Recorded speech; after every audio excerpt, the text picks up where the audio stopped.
Well, hello, good evening, and welcome to Kase Filters UK's fortnightly Sunday session. You're very welcome. My name is Ruth Taylor. I'm here tonight with Marcus McAdam, our guest photographer, who I'll be introducing you to in just a moment. But if you've never been here before, I host these sessions on behalf of Kase Filters UK.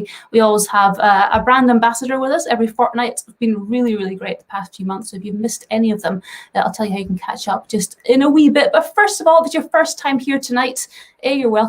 B, let us know where you're coming from. Just a wee bit of housekeeping. There is a live chat box there on YouTube, so feel free to use that over the next half an hour or so if you want to ask Marcus any of your burning questions. He is thrilled and ready to answer all those through the next 30 minutes or so. So do use that. If you missed any of the show, or if you'd like to share it with anybody, it will be available just after the live stream ends right here on the Kase Filters UK YouTube channel. So just check back in a few minutes after we've finished and you can share that or do whatever you would like there. And finally, if you are using the live stream to ask questions, there is just a few seconds delay between when you punch in your questions and when it comes through to us. So just give us a wee bit of time to catch up with those. But I think that is it. Welcome to everyone that's here. I'm seeing a few people popping in already. Feel free to let us know where you are watching from. But Marcus, thank you so much for joining us tonight. You're welcome. I feel like I'm in the mastermind chair here. I feel like you're in the mastermind chair as well. You've got a new chair there. It's almost as tall as you are, which is quite something. Yeah, well, this is the first time anyone's seen it because it's brand new. Look at that. Yeah, go on. Give us a twirl round. I'll fall off. No, yeah, it's true. It's true. For anyone that doesn't know, Marcus is a photographer. He's a photographer, multi-talented photographer. Oh, yeah, you're welcome. Landscapes, travel, commercial.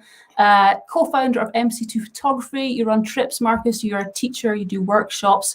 You do all sorts of stuff. So, I mean, we work together, as I think quite a few people already know. But for those who don't have the pleasure of our long acquaintance, Marcus, why don't you tell people, just first of all, I mean, how you got into photography? Because this was not your first career, was it?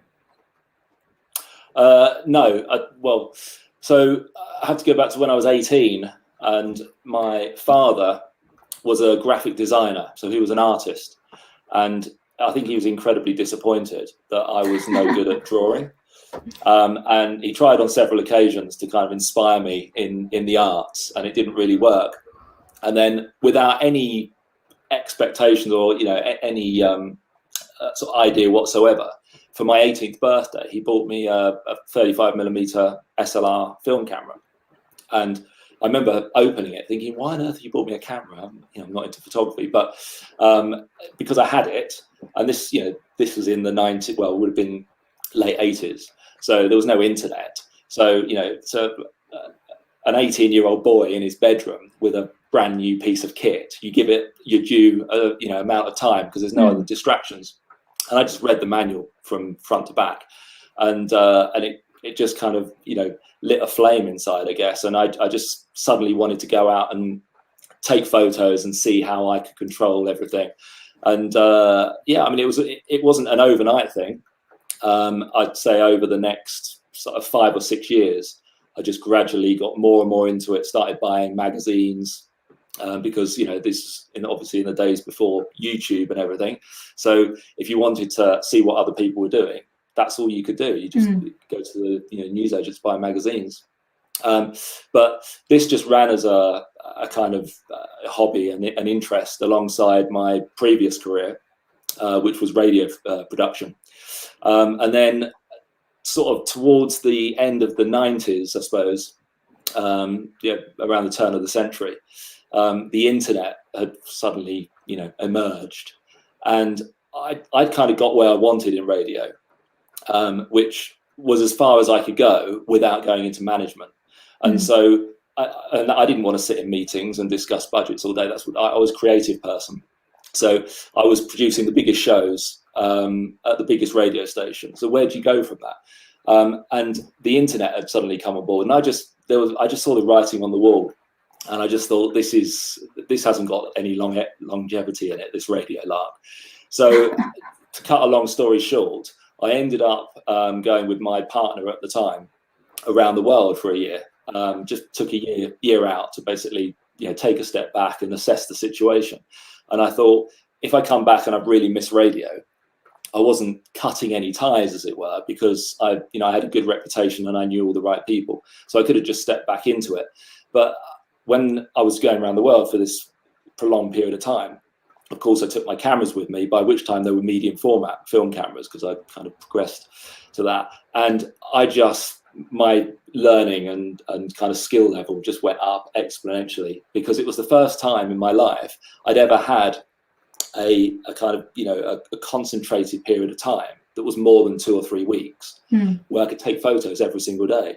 So up until that point, I'd, gone on holiday for a couple of weeks, taken lots of photos, learned lots of lessons, and then you put your camera away when you get back because you're busy doing your other day job, and then you don't pick the camera up again for another 2 or 3 months, by which time you've lost all the information that you've learned. So I just came back from that trip thinking, this is what I want to do. This, I know now that I don't want to go back into radio. And I ended up entering a couple of competitions and won Photographer of the Year in 2003.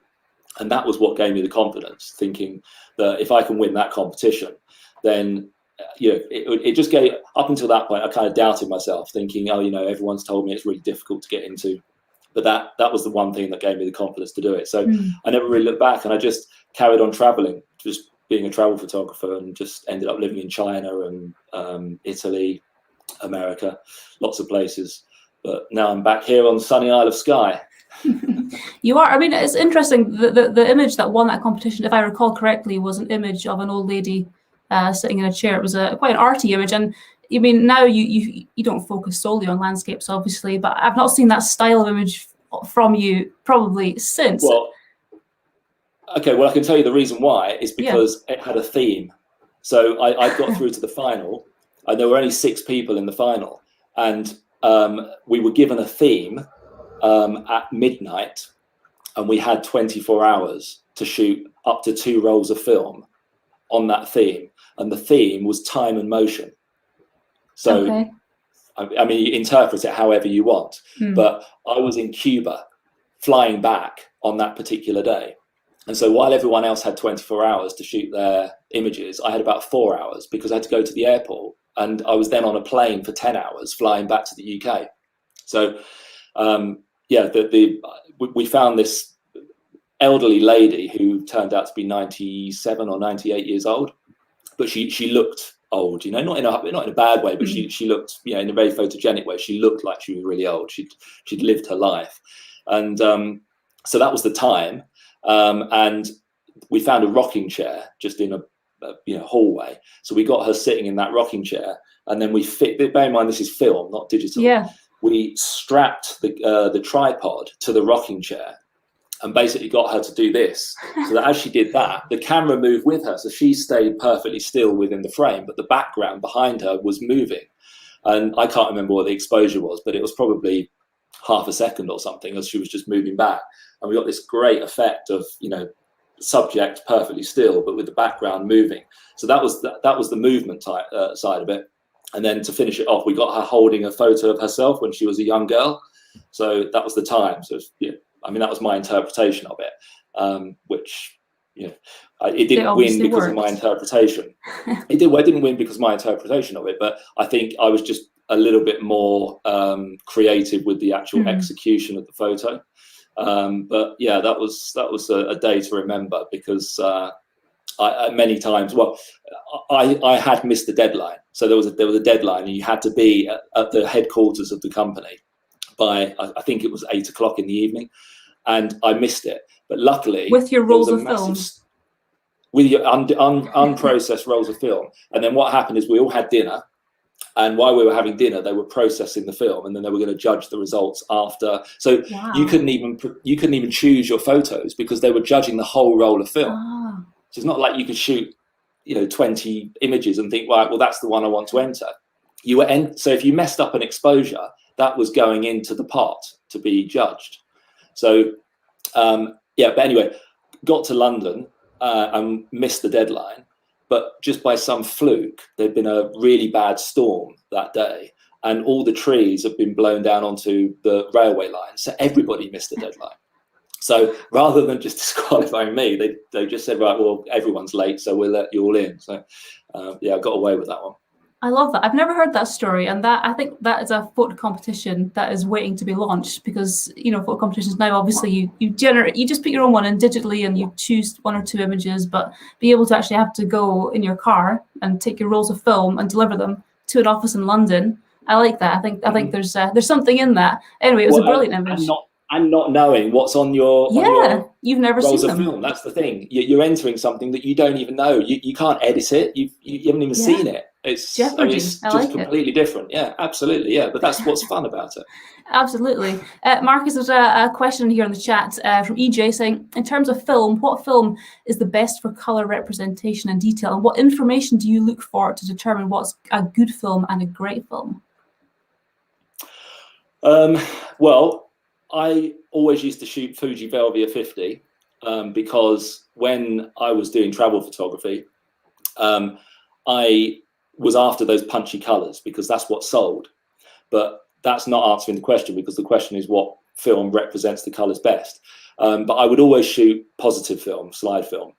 And Provia is probably is the film that would represent the colours as you see them with your eyes. But even that is not going to get it exactly, because obviously you've got the reduced contrast of slide film and everything. So it's a difficult one to answer. But I used to shoot very little Provia and shoot everything on Velvia. And when you shoot one stock of film over and over and over again, you really get to know it, whereas you don't when you're shooting different types of film all the time. So I just used to stick with what I got. I even used to shoot portraiture on it and then just desaturate it after it had been sort of printed or scanned. Yeah. Brilliant. EJ, hopefully that's helpful. Marcus, I was going to say, I think that landscapes maybe are your first love. I'm maybe rethinking that now because I know travel was, but anyway, the first thing that you did. But sweeping landscapes, in my opinion, and from what I've seen of your work, are kind of what you're known for, the kind of grand landscapes and things like that. I've seen very few what you might term intimate landscapes, apart from maybe woodland scenes, things like that. But do you have a preference? Is there a reason that you prefer grander landscapes to more intimate ones, or is that something you're just maybe not that interested in? It's probably both. One thing I don't understand is when I see people, come up to Skye, for example, and they've travelled from Germany or, America, and they're pointing their camera down at a leaf on the floor, and you think, dude, you've got a leaf where you live. You don't need to fly around the world to photograph this leaf, So, I just don't see that as being a major attraction, to be honest. It's fair enough if it's outside your house, but people put in a lot of effort to go through and then photograph these intimate scenes. And I just think, surely you've got that within access. Just go down to your park. There's leaves on the floor there. You can shoot that. But I like to go hunting for those kind of big, dramatic landscapes and then capture them in the kind of conditions that I think that they work the best in, which is often very dramatic light as well, which is kind of probably why I've ended up living here on the Isle of Skye, because even though it wasn't a conscious decision, it's kind of, subconsciously, it's probably just sort of drawn me in, because this is it within the UK anyway. This is where those kind of conditions are at their best. Sunshine and showers, yeah. It's a photographer's paradise, but for a lot of other people, it's just bad weather. But you're right, it's dramatic, and I think it works really well for the kind of thing that you love. I mean, speaking of shooting conditions, you're a planner. You love the process. You love to check out the weather. You love to think about the light, what's going to work best in certain things, the composition, all that kind of stuff for the particular shot that you've got in your mind. Do you have a favorite shooting condition, or is it all down to the scene that you've got and how you think that's going to work best? I know you put pictures up sometimes on social media, and you'll get comments such as, "Oh, you're so lucky you live there. You're so lucky you got that shot." And I know you hate that, because I know, and you know, how much forethought has gone into actually making that image happen. So do you have favorite conditions, or how does that work for you? There's no favorite conditions as such, but generally speaking, if I'm shooting a big wide open landscape, then you want that kind of dramatic light, direct light, beams of sunlight coming through dark clouds. etc. But if that's not the conditions that I get, then rather than going to the big open landscape, I'll go somewhere else to suit the conditions that are relevant, on the day. But that's what I'm always suggesting to people, people who come up to Skye for photo tuition or wherever it is.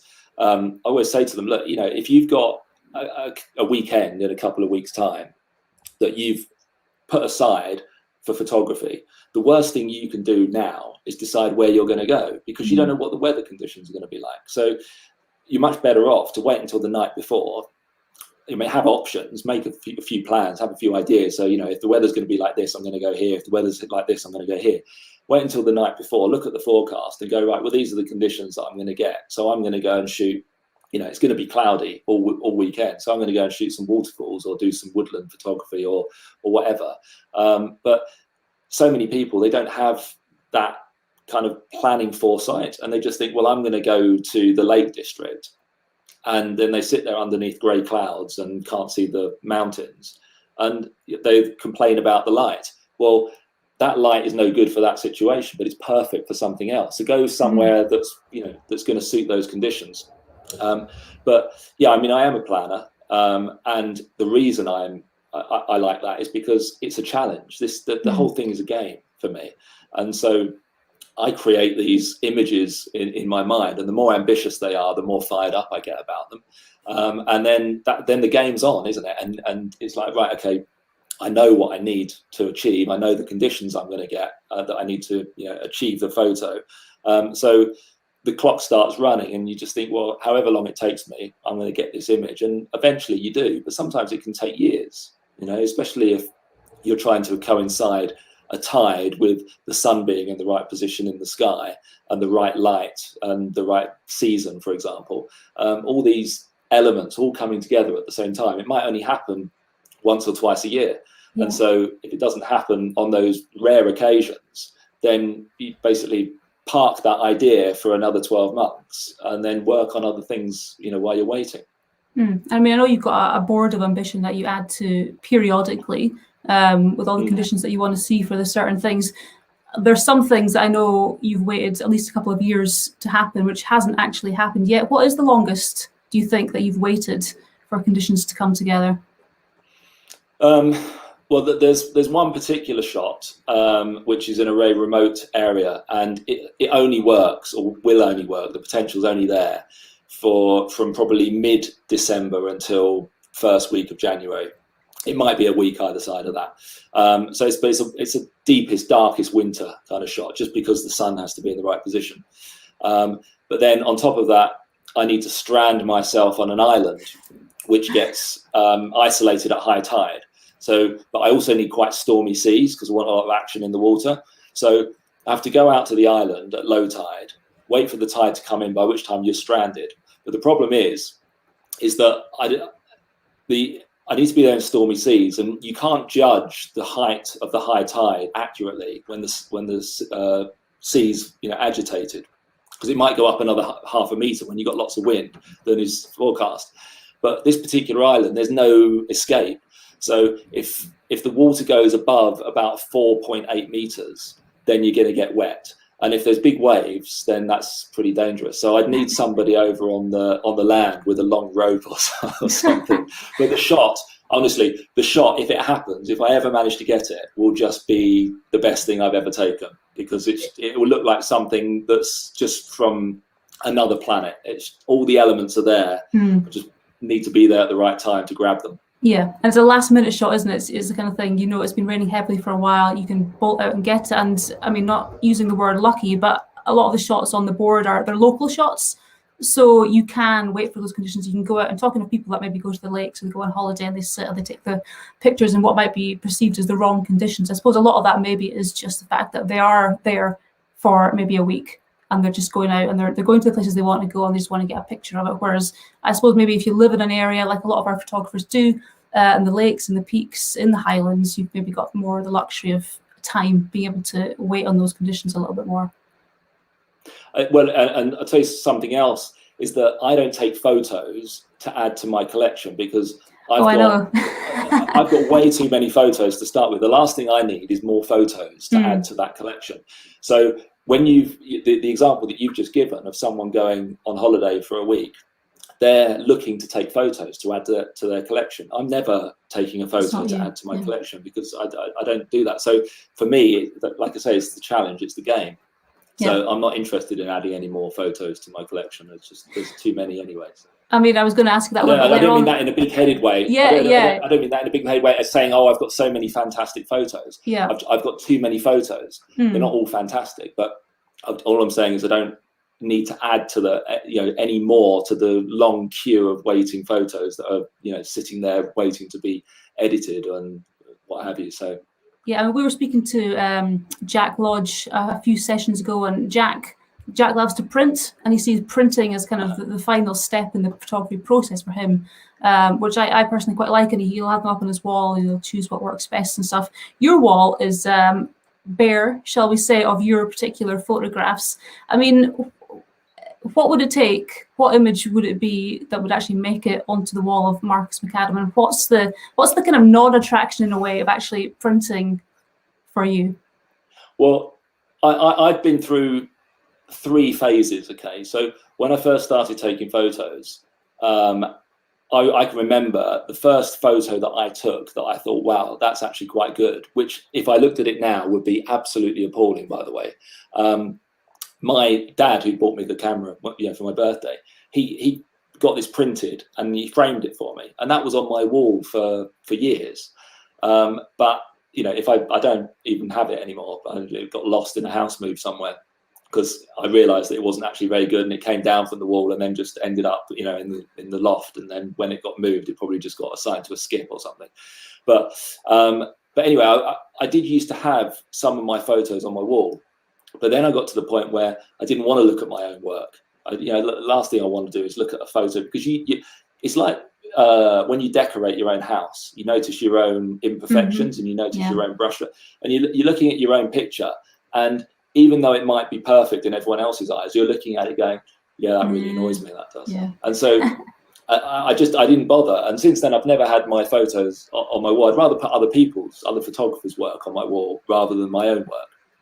But I think the only photos that I'm ever likely to put on my wall again are ones that have sentimental value. And that doesn't mean to say that people, family photos or anything, but you know this because you've seen it already, but coming up in Photography Online, which is the show that we both work on, we do a feature about darkroom printing, and there's a photo that I took about just under 20 years ago of a taxi driver in Delhi. And it was someone who I got to know quite well because he was my regular taxi driver at the local rank, because I spent quite a lot of time in India. I used to do a regular job there for radio production. And I got to know this guy reasonably well, and I was always happy to see him. And I took this photo of him. And I haven't seen him for 15 years. So he was quite elderly back then. So I very much doubt he's still around. But I mean, it's possible, but unlikely. So at the time, I took this photo. And it was a great photo. I was happy with the photo, but it didn't really mean anything to me because it was just a record shot of this taxi driver. But now when I look at it, because I'm so far removed from it, and I haven't been back there since, and he's not around anymore. That's the key thing, is that I look at it now and it means something. And so this photo's been printed, and that's the kind of thing that I would put on my wall now, because I wouldn't be looking at the imperfections of it anymore. I'd be looking at the sentimental value of it. Exactly. The got a memory attached to it. Yeah, no, I love that. Artistically, Marcus, I mean, when I look at your images, I know you're a very technical photographer. Your light's bang on, your composition is always bang on. Arty is not something, you're welcome. Arty is maybe not something that I would, maybe one of the words that springs to mind, first of all, when looking at your stuff. But do you have an artistic approach when it comes to your photography, and if so, is it inspired by anyone or anything, other photographers? I'm guessing no on that question, but maybe I know you worked a lot in music and stuff like that, but do you have an artistic kind of take when you're doing your landscapes, let's say? My attitude with photographing landscapes is photograph what's there. And so for me, I'm not into that fine art thing where you end up with something that doesn't look anything like what it looked like at the time. I'm not putting that down, but it's just not me. It's not you. Sure. The appeal for me with landscape photography is landscapes to me are nature. Okay, they're natural. So why would I then want to go and change them from what they are to being something that they're not? I just don't. For me, I just don't get that. But other people would argue, and there's no right and wrong. It's just two different opinions. But of course, I'm right. But so there's not. I don't see it as me having to be artistic. I'm not being asked for my input. All I'm doing is that's the scene. Yeah. I either take it or I don't. And if it's not right, I don't take it. And if it is right, then I do take it. But that brings me on to one of the number one questions I get asked when I'm out with customers, students, is they'll be bracketing. So they'll be taking shots of a scene, and every time they press the button, you just hear, and I'm thinking, why are they bracketing this? They don't need to bracket this. And so we have a conversation about it. I say, look, I know you're bracketing this, but you don't need to. You're just creating more work at the editing stage. You can take this in one shot. And we get onto the discussion. They say, okay, right, so thanks for that. I can see now I can take it in one shot. But if I couldn't take it in one shot, what would you do? And they asked me that question. And it's simple. I don't take the shot because the light's not right. So I move on. So it's the same thought process. It's like when I'm standing there, I look at it, I go, right, this is what I've got. Do I like it? And if the answer's no, then I don't take the shot and I go somewhere else, or I decide when I'm coming back. Yeah. But a lot of people would have a different attitude, and they would go, right, I'm here now. This is what I've got. I don't like it, but I'm going to make it work. And so they then start, doing focus stacking and HDR and all sorts of things. And that's just not my style. There's nothing wrong with that. There's just and if people are learning, maybe then, it's absolutely fine to go out, and you've got to do that to start off with, obviously, maybe not in the most prime conditions. I mean, speaking of workshops, Greg's just asking in the chat, what's your advice for those of us who go on a workshop trip once a year to maximize the learning and photo capture opportunity? Go with the right company. Yeah, hint. Yeah, I think I think go with a kind of plan as to what you want to get out of it, because if you just turn up and think that you're going to be guided through the week and come out the other side a better photographer, then the chances are that's not going to happen. Whereas if you go there and you explain to the person who's running the workshop, look, I really struggle with this and I really want to work on this week, then that's what you're going to get out of it. But unless you explain that, then the person who's running the course isn't going to know. Yeah. And we get people like that all the time who they'll turn up, and I'll ask that specific question, what have you identified that's the weakness in your photography? And they go, I don't know really. Okay, so we're just going to work on the whole thing. But if you tell me or if we can work out what it is, so that they may not even know, but I can work it out after having seen them work for a few hours. I'll say, look, in my opinion, this is where you need to put your attention. But it's much easier if you know what it is and you can explain that to the person so just go with an agenda as to what you want to get out of it, and then the chances are that's what you're going to get out of it. Yeah, I mean, we've got somebody else in the chat saying they're booked on one of your courses later on, so hopefully that's helpful for them. And Greg. Yeah, Greg as well. Hopefully that was helpful. Marcus, we're running out of time very quickly. Let's go through a few more questions. Post-processing, I know you've got some strong opinions on this when it comes particularly to landscapes, like you said earlier. Only for my not own putting work. things in or out. You don't mind for other people's. So can't speak for them. I would say the average time I spend editing one of my photos is probably 20 seconds, maybe even less. But I mean, I go in and it appears there in Lightroom, and I do the same things but to different amounts. So I go through and I do the same workflow, and I just go bang, bang, bang, bang, bang, bang, bang, but to different amounts. Otherwise, obviously, if it was the same settings, I could just save it and apply the same settings to all, which is obviously not going to work. But I do very, very little editing because I should have got it right in the camera. And if it's not right in the camera, then it doesn't get onto the computer. So I've got no interest in sitting in front of the computer editing. I don't enjoy it particularly. I don't hate it, but I don't enjoy it. It's not why I do photography. So that I've already explained. For me, it's the game, and if I haven't got the image right in camera, I've lost. So there's, the computer, it's not like there's extra time in the computer where you can think, okay, well, we're going to have a penalty shootout now to see if I can finally win this thing. I've lost by the time it's got to there. So I just get it done as quickly as I possibly can. I just don't do it. But yeah, with cloning things in or out, again, you asked about my, if there's anyone who's sort of been an inspiration to me. There's an artist called Ken Howard, who probably no one's ever heard of, but he's actually a very well-known, well-respected artist. And I met him when I lived in Venice, because he's actually, he's a UK guy, but he's got a house in Venice as well. And I just saw him painting one day on the street, and I assumed he was Italian. So I went up to him in my best broken Italian and asked if I could take a picture looking over his shoulder, so that I was kind of got his, what he was painting with the scene behind it. And I said, excuse me, would you mind if I take a photo? And he turns around and he goes, yeah, no problem, mate. I went, oh, you're from London.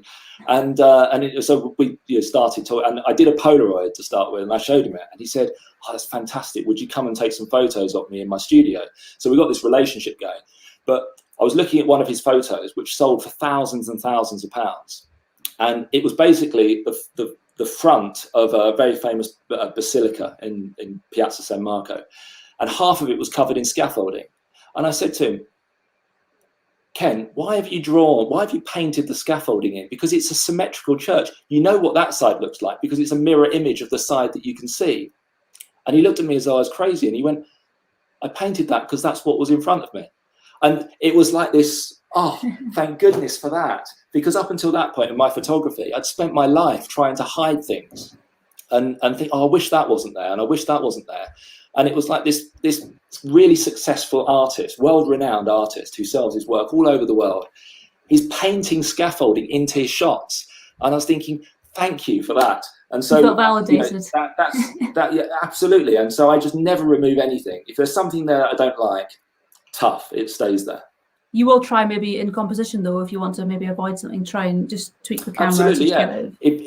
If there's a power pole and I've got a tree in the foreground, of course I'm going to try and get the power pole behind the tree. But I'm not going to sacrifice my composition just to hide something. And if it's something that's not permanent, i.e. a crisp packet or something floating in the middle of that, then of course that's not a permanent feature. That's a different kettle of fish. But I'm just saying, if it's a permanent feature, then as far as I'm concerned, it's part of the landscape. So if it's a grip bin, bright orange grip bin or something like that, or even a parked car, I know it's not a permanent feature, but it was there when I took the photo, so it's staying there. Well, fair enough. Marcus, you mentioned Venice. You've lived in China. You've lived all over the world. You've traveled all over the world as well. Do you have a favorite location? And do you have somewhere that you haven't been that you've always wanted to go to? Well, it's a bit like saying what's your favorite song or something. It depends on your mood, but it would have to be Asia, because I've been to every continent except Antarctica, and Asia has just always felt like I arrive and I feel comfortable there, whereas I don't feel comfortable in, say, South America. But I would say that Cambodia, when I went to Cambodia, I knew I was going to like it before I'd even left the airport. I walked off the plane and there was a vibe about it, and I knew that I was going to love that place. And I've only ever been there once, and when I left, I said to myself, promise that you're going to come back here. And I haven't been yet, so that's one thing I need to do. But to answer the question about, is there somewhere that I would like to go that I've never been? Probably Laos, which is pretty much Cambodia anyway. I mean, it's a neighbouring country. And I've never been there, but I've been intrigued by it. So maybe I could do the both together. Yeah, absolutely. Once borders reopen, it's going to be a lot of places we're going to be heading to, I think. Marcus, top tips, advice that you've learned on your long journey through landscape photography. If someone is just starting out, maybe something you would say to somebody in a workshop, or if somebody came to you just asking for some advice, what's the one, if it can be just one important thing that you would pass on to someone just kind of getting started in their landscape journey? I would say try to specialize and try to find a style that's yours. If you try and, forget landscape photography. If you just want to think, if you wake up one day and think, right, I'm going to become a photographer, and you try to be a jack of all trades, you're going to end up being a master of none. And if you try and do a bit of wedding photography to get a bit of money in, and then you try and do a bit of landscape photography in the week time and a bit of product photography, then you're never going to excel in any of them. So just choose something that interests you, that you're going to feel inspired and infused by, and want to get up and get out of bed in the morning and take photos of it, and go for it, and just be more focused in that sense, because if you specialize in something, you're going to be a big fish in a small pond, whereas if you don't specialize in something, you're going to be a small fish in a big pond. Yeah, absolutely. Marcus, favorite Kase filter? That's an easy one, and it's one that hasn't come out yet, but one that's in production, which I was sort of. Are you giving anything away here that you shouldn't? I'm not allowed to, apparently. I'm embargoed from saying anything, but it will all become public soon. But it's just, when someone washing machines, they used to have a concrete block in them. Yeah, about 5 or 6 years ago. So 5 or 6 years ago, someone thought, why don't we just have an empty container and then fill it up with water, because then when the washing machines are being transported, they're not heavy.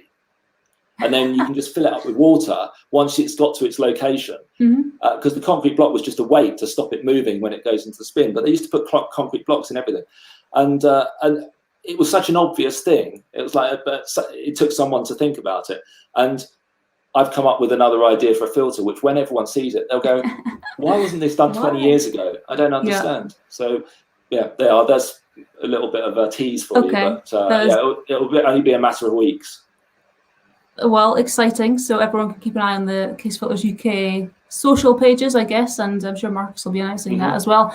Marcus, you spend nearly every moment of every day and every night and every weekend doing something around photography. Do you have any time or any other hobbies besides that you enjoy doing? Well, no? It's not that I don't have any other interests, but I don't have any time. So, I mean, if I did have time, travel is one thing that I love, but it's very difficult for me to travel and not, and distance myself from photography. Yeah. So if I was just doing travel, I would see things all the time and think, I wish I had a camera. Yeah. And then, so that I have to take a camera. So I'm not distancing myself from photography. And, I used to be a music producer. So I used to produce a lot of music. I've actually, this is something that you might not know. I've actually had a top 5 UK hit single. Do you know really? that? I know that. Yeah. Are you going to tell us what it is? So, it got to number 4, I think. And I'm writing it down. In the UK charts, and it was called "Regulate" by Warren G and Nate Dogg. So I was down with the rappers, Warren G and Nate Dogg. Yeah, but basically, I sampled Michael McDonald, "I Keep Forgetting," which is a classic track, and I put the two together, and I just did it for the radio station that I was working for at the time. And then the record company heard it, and they said, "Look, we love it. Can we release that as the single?" So they did, and it went top 5. I've got the platinum disc somewhere, but again, I can't put that on my wall. It's too because I just look at it. And you can, and you should. I mean, that's the whole reason they give you in a frame. Yeah, no. But what was the question again? Why am I talking about? Oh, music. That's right. Hobbies. So, yes. I love music, and particularly the production of music. So I used to, write and produce music all the time, but it's incredibly time consuming, and I don't do anything unless I can do it properly. And, I need to have a really good, sound system and just be able to sit there and get lost in it. Music for me, it's not something that you put a pair of headphones on and listen to a couple of tracks when you're going to sleep. I'm talking, proper, yeah, it's hard to travel in a car with you with an album on and not get into a conversation about the ins and outs of the production, which just goes straight over my head personally. But I know you love it. Listen to the percussion on this. Yeah, I know there's been some interesting trips. Marcus, just super quick, where can people find out more about you? Website, social media? I know you're not a big fan of social media, but you are on there. Websites, anything like that? You can let me answer this. Yeah, well, there's SkyPhotoAcademy.com is the company that we have here on the Isle of Skye, and then there's MC2 Photography, which is it encompasses a few more things, such as Worldwide Explorers, which is the trips we do all over the world. Sorry, that we did all over the world for this stupid pandemic. And it also encompasses photography online, etc., like that. So yeah, either skyphotoacademy.com or mc2photography.com. There's lots of information on there about what I and we do as a team. Yeah, fantastic. Well, I mean, we didn't get into photography online very much, or Worldwide Explorers or anything, but we've only got half an hour pretty much. So maybe again we can do an extended version. But I think that's about it for just now. So listen, Marcus, thank you so much for giving up your very busy evening. I know you are busy. And thanks to everyone as well who's tuned in, who's asked questions. Just let you know, we will be back in a fortnight's time with a brand new guest. I think we've got, just double checking, Mike Prince, who is a landscape-based photographer. So we're going to be back here on Sunday, the 23rd of May for that. If you want to watch this one again or watch any of the other Sunday sessions from Kase, just check out the Kase Filters UK YouTube page, which I'm sure you're on right now. And this one will be available just after the live stream finishes in a couple of moments' time. So you can share that. You can watch it again whenever you'd like to do. If you want to see any of the people that we've got coming up as well in future sessions, kasefilters.com is the website. There's a full schedule detail on there. Just right up until the end of the year, pretty much, I think, and maybe beyond it, you never know. So keep an eyeball on that if you want to check out past or previous guests. And I think that's about it. So from me and from Marcus and from the whole team here at Kase Filters UK, thank you so much for being with us, and we'll see you next time. Good night. Bye-bye.